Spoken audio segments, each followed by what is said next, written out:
The black Mercedes glided through the gates of the Ikoyi mansion just as the sun began its descent over Lagos.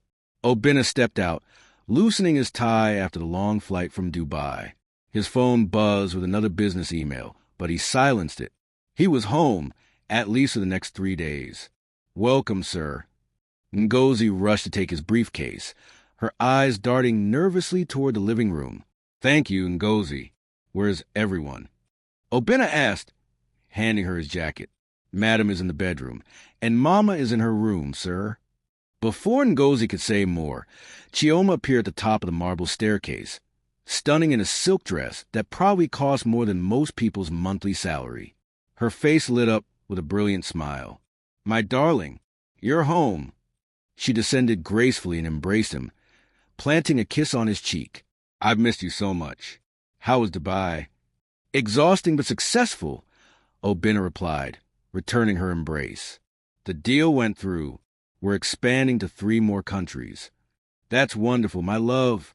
I'm so proud of you." Chioma linked her arm through his. "Come, you must be hungry. I prepared your favorite soup myself." Oena smiled, grateful for such a caring wife, as they walked toward the dining room. His mother emerged from the corridor, moving slowly with her walking stick. Adana wore a simple wrapper and blouse, her gray hair neatly braided. Her face, whether by years of village life, seemed more tired than usual. "Oena, my son," she said softly. "Mama." He moved to embrace her, noting how frail she felt in his arms. "How are you? Are you well?" "Mama has been fine," Chioma answered quickly, her voice dripping with sweetness. "I've been taking very good care of her. Haven't I, Mama?" Adana's eyes met her daughter-in-law's briefly before looking away. "Yes," she whispered. They sat for dinner, and Oena noticed his mother barely touched her food. She stared at her plate, occasionally glancing at him as if wanting to speak. "Mama, what is it?" "You're not eating," Oena observed. Adana took a deep breath. "My son, I want to go back to the village." Obena's fork paused midway to his mouth. He sighed heavily, exchanging a glance with Chioma, who shook her head sympathetically. "Mama, not this again. We've discussed this many times. The village has no proper hospital, no comfort. You're safer here. But my son, your friends are there, I understand, but your health is more important. Here, you have everything. Chioma takes care of you. Ngozi helps with whatever you need." He reached across and patted her hand. "Why do you keep saying this?" Adana's lips trembled. "Oena, your wife, she doesn't what, Mama?"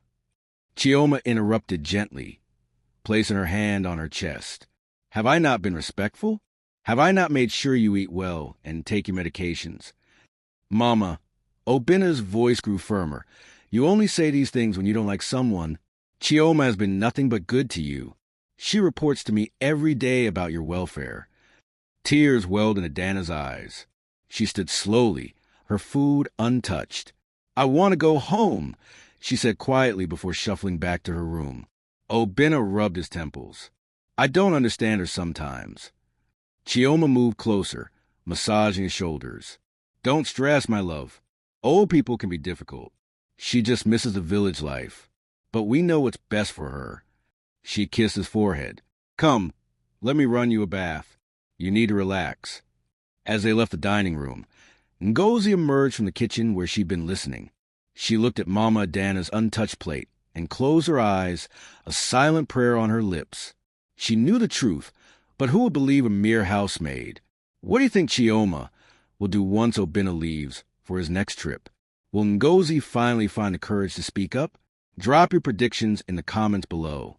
Don't forget to like this video and subscribe for next chapter, where Chioma's true colors are revealed. Hit that notification bell so you don't miss what happens next. 3 days passed like a brief dream. On the 4th morning, Obena's phone alarm rang at 4 a.m. He had a flight to Johannesburg for crucial merger negotiations that would take 2 weeks, possibly 3. "Do you have to go?" Chioma murmured sleepily, though her heart leapt with joy at his departure. "Unfortunately, yes. This deal is worth millions." He kissed her forehead. "Take care of Mama for me. Make sure she eats well and takes her medication." "Of course, my love." Don't I always? Chioma smiled sweetly.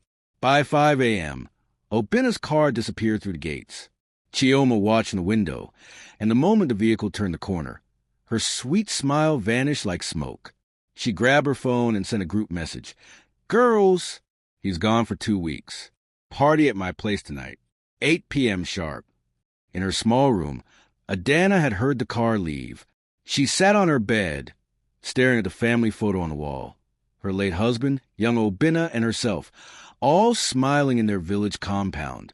Tears rolled down her cheeks. Chinik, God, please help me, she whispered. By noon, Chioma had transformed. No longer the dutiful wife, she lounged in designer clothes, barking orders at Ngozi. Make sure this house is spotless. My friends are coming tonight, and everything must be perfect. Set up the bar area and prepare the guest bathroom. Yes, madam, Ngozi replied quietly. And you, Chioma pointed at Adana, who had emerged for lunch. Stay in your room tonight.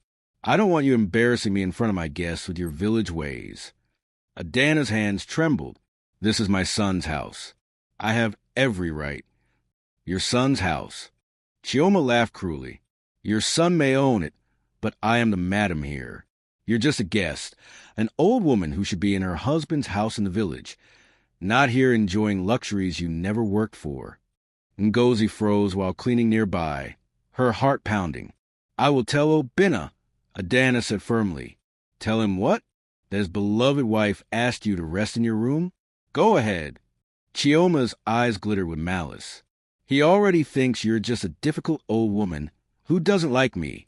He told me so himself. Adana retreated to her room, defeated. That evening, the mansion transformed into a party venue. Expensive cars lined the driveway. Chioma's friends, wealthy Lego socialites dripping in gold and designer labels, filled the living room with laughter and champagne. Chioma, darling, your husband really knows how to spend money, one woman exclaimed, admiring the Italian marble floors. Where's the old mama? Still here? Another asked, loud enough for everyone to hear. Chioma rolled her eyes dramatically. Unfortunately, yes, she refuses to go back to the village. Can you imagine? Living in her son's house instead of staying in her husband's compound like a proper widow should. The women burst into laughter. Doesn't she have her own home? She does, but she wants to enjoy AC and luxury here, Chioma said mockingly.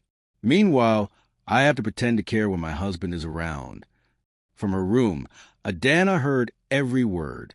She wept silently into her pillow. Ngozi served drinks, her face carefully neutral, but inside she was screaming. Chioma's mask has finally fallen. Can you believe what she just said about Mama Adana? What would you do if you were Ngozi? Comment below. If you're angry at Chioma's behavior, smash that like button and subscribe to see how karma will deal with her in the next chapters. The party had ended at 2 a.m., leaving the mansion in chaos. Empty champagne bottles littered the floors. Food stains decorated the cream sofas, and the stench of expensive perfume mixed with alcohol hung heavy in the air. At 6 a.m., Chioma's bedroom door flew open. Ngozi, get in here. Ngozi rushed in, still rubbing sleep from her eyes. Yes, madam. Clean this entire mess before I wake up properly, and make sure that old woman doesn't come out of her room until afternoon. I have a headache and don't want to see her face. Chioma waved her hand dismissively and collapsed back onto her bed.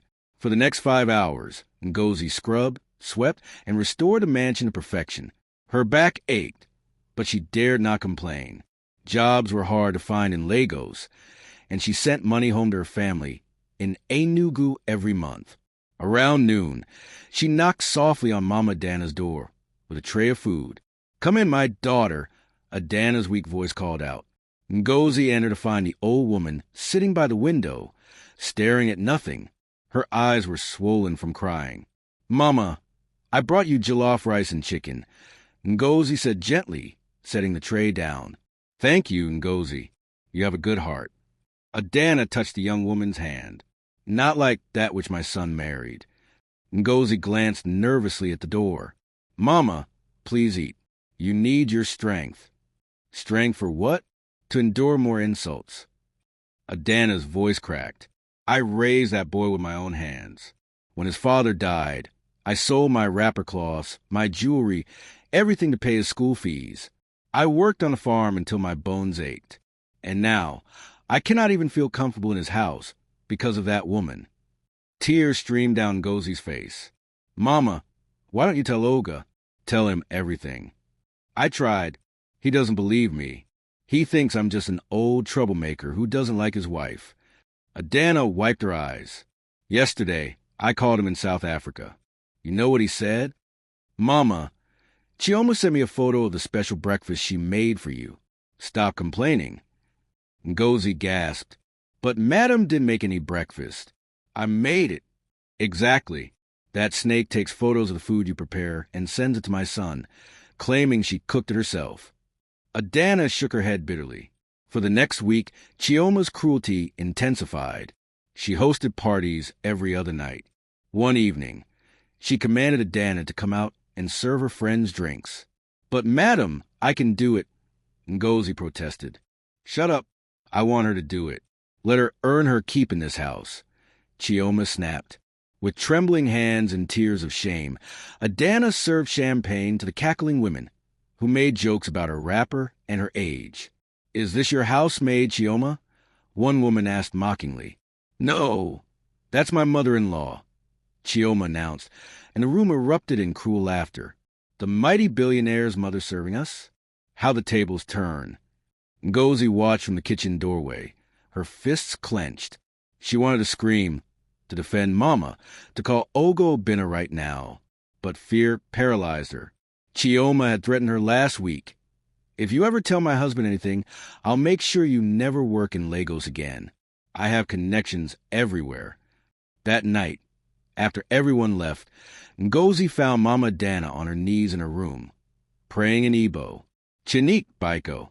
God, please, let my son see the truth. Let him come home and see what this woman is doing to me. Ngozi knelt beside her, adding her own silent prayer. Unknown to both of them, that prayer was about to be answered in the most unexpected way. My heart is breaking for Mama Adana. Ngozi is stuck between fear and doing the right thing. What would you do in her position? Drop your thoughts in the comments. This story is getting intense, so like and subscribe because next chapter is where everything changes. You won't believe what Oena is about to discover. Day 10 of Obena's trip. The Johannesburg deal had concluded faster than expected.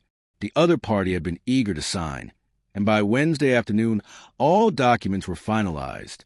Oena sat in his hotel room, exhausted but satisfied. He checked his phone and saw a message from Chioma. Missing you, my love. Mama and I just finished dinner together. She's doing well. Attached was a photo of his mother, smiling at the dining table with a plate of food. Oena smiled. See, Mama is fine. She just likes to complain. An idea struck him. Why not surprise them? He could catch an evening flight and be home by midnight. He quickly booked a ticket and texted his driver. Pick me up from the airport at 11 p.m. Don't tell anyone I'm coming. Meanwhile, in the Ikoyi mansion, Chioma was preparing for her biggest party yet. It was her friend Amara's birthday, and she had invited 20 women for an all-night celebration. Ngozi, move that old woman's walking stick from the corridor. I don't want my guests tripping over it, Chioma ordered while applying makeup. Madam, but Mama needs it to walk, Ngozi said quietly. Then let her stay in her room. Better yet, bring her out here. She can clean up after my guest tonight. Earn her food. Ngozi's stomach churned. Madam, please. Are you questioning me? Chioma's eyes flashed dangerously. Do as I say or start packing your things. By 9 p.m., the house pulsed with music. Women in expensive clothing filled every corner, dancing, drinking, and laughing. Chioma, the perfect host, sparkled among them. Where's Mama tonight? Amara asked, slightly drunk. Oh, she's here. Let me call her. Chioma's smile turned wicked. This will be entertaining. She marched to Adana's room and dragged the protesting old woman out. Come on, old woman. Time to work. Adana stood in the living room, surrounded by the loud music and laughing faces. Her wrapper was simple, her head scarfed slightly askew. She looked like a village woman lost in a city nightmare. "Look at her!" One woman shrieked with laughter. "Is this a costume party, Chioma?" "Ladies, meet my dear mother-in-law," Chioma announced with mock affection. "Mama, my friends have made a mess. Get on your knees and clean this floor. Now!" The room went silent for a moment, then erupted in shocked laughter. "Chioma, you're wicked." Amara cackled. "Someone hand me my phone. I need to record this," another woman shouted. Tears streamed down Adana's face as Chioma pushed a bucket and ran toward her. "On your knees, Mama. Or do you want me to call your son and tell him you're being difficult again?" With shaking hands and a broken spirit, Adana lowered herself to her knees on the cold marble floor. Ngozi stood frozen in the kitchen doorway, tears running down her own face, her hands covering her mouth in horror. "Old village woman," Chioma taunted, standing over her. "You're lucky my husband pities you, or you'd be begging on the streets. You should be grateful I let you stay in this beautiful house instead of rotting in that mud hut you call home." The women laughed and cheered, their phones out recording the humiliation. At that exact moment, the front door opened silently. Oena stood in the doorway, his suitcase in hand, completely frozen. The scene before him seemed unreal. His wife, standing over his mother on her knees, scrubbing the floor while tears ran down her face. 20 women laughing and recording, the music blaring. Time stopped. His briefcase slipped from his hand and hit the floor with a loud bang. Every head turned. The music seemed to fade. Chioma's face went from triumphant to pure white in an instant. "Oena," she whispered, her voice barely audible. His eyes were locked on his mother, still on her knees, looking up at him with tears streaming down her weathered face. No one moved. No one breathed. The silence was deafening. "Oh my God, he's home." The look on Chioma's face. What do you think Oena will do next? Will he believe his own eyes? Comment your predictions now. If your heart is racing like mine, smash that like button and subscribe. Next chapter is a finale where karma delivers the ultimate blow. Don't miss it. The silence shattered like broken glass. Everybody out. Obena's voice exploded to the mansion, so loud and fierce that several women jumped. "Get out of my house now." The women scrambled for their purses and shoes, pushing past each other in their desperation to escape. Amara tried to speak. "Oena, we were just..." "Out!" His finger pointed at the door, his eyes blazing with a fury none of them had ever witnessed. Within 60 seconds, the house was empty except for Chioma, Ngozi, Oena, and his mother still kneeling on the floor. Oena rushed his mother, gently lifting her from ground. Her knees were red and swollen, her hands wet from the dirty water. "Mama, Mama, please forgive me," he whispered, his voice breaking as tears filled his eyes. Adana collapsed into her son's arms, sobbing. Years of pain, humiliation, and suffering poured out in those tears. "Oena, my darling, please let me explain." Chioma's voice trembled as she approached. Her mind raced, searching for lies, excuses, anything. "Your mother," she insisted on cleaning. "She said she wanted to help because..." "Shut up." Obena's roar made her stumble backward. "Do you think I'm blind? Do you think I'm stupid? I saw everything.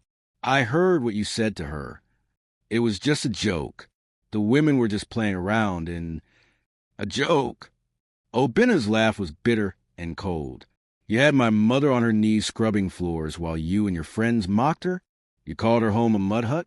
You said she should be grateful?" Chioma's tears started flowing. "Baby, please, I can explain. I've been stressed. You're always traveling, and Ngozi." Obena's voice cut through Chioma's excuses. The maid stepped forward, trembling. "Tell me the truth. All of it. Right now. And don't be afraid of her anymore." Ngozi looked at Chioma's warning glare, then at Mama Dana's broken face. Something inside her snapped. The fear dissolved. "Sir, everything Mama told you is true," Ngozi began, her voice gaining strength. "The moment you leave for your trips, Madam changes completely. She hosts parties almost every night. She forces Mama to serve her friends to clean, to stay in her room like a prisoner. She takes the food I cook and sends you photos pretending she made it. She mocks Mama every single day, calling her a village woman who doesn't belong here. You lying servant. Chioma lunged at Ngozi, but Oena stepped between them. She threatens me, sir. Ngozi continued, her own tears falling now. She said if I ever told you, she would ruin my life. Make sure I never work in Lagos again. I was afraid. Sir, I have a family to feed. But I can't watch Mama suffer anymore. I can't. Oena stood perfectly still, processing everything. His wife, the woman he loved and trusted, had been torturing his mother. All those times Mama begged to return to the village, all those complaints he dismissed, they were all true. Oena, please. Chioma fell to her knees, grabbing his leg. I'm sorry. I'll change. I promise. Don't throw away our marriage over this. I love you. He looked down at her with eyes that had turned to ice. Love? You don't know the meaning of that word. My mother sacrificed everything for me. She sold her possessions to send me to school. When my father died, she worked until her hands bled, so I could have a future. And you tortured her for your entertainment. Please, Oena, I'm begging you. Pack your things. You have 1 hour. Then I want you out of this house and out of my life. You can't do this. I'm your wife. Not anymore. My lawyers will contact you tomorrow about the divorce. You'll get nothing. The prenuptial agreement you signed was very clear about behavior and respect for family. Obena's voice was steel. You chose to show your true colors. Now face the consequences. Chioma's sobs echoed to the mansion, but Oena had already turned away, helping his mother to her room with Ngozi's assistance. 6 months later, the transformation was complete. Chioma had lost everything. Her marriage, her luxury lifestyle, her wealthy friends who wanted nothing to do with a divorced woman with a scandal. She lived in a small apartment in Surulere, working as a salesgirl, her designer bags sold to pay rent. Mama Adana had returned to the village, to her husband's compound where she was respected and honored. Oena visited every weekend and had built her a beautiful modern house with all the comforts she needed. She was finally at peace. Ngozi received a promotion. Oena tripled her salary and enrolled her younger siblings in good schools. Her courage had saved a family. And Oena? He learned the most valuable lesson of his life. No amount of money or success matters if you don't protect and honor those who sacrificed everything for you. Karma had spoken, and its voice was thunder. Wow! Justice was served. Chioma got exactly what she deserved. What did you think of this ending? Did karma hit hard enough? Share your thoughts in the comments. If this story touched your heart, give a like and subscribe to our channel for more amazing stories. Which character did you relate to most? Let us know below. Thank you for watching, and remember, treat people with respect because karma is always watching.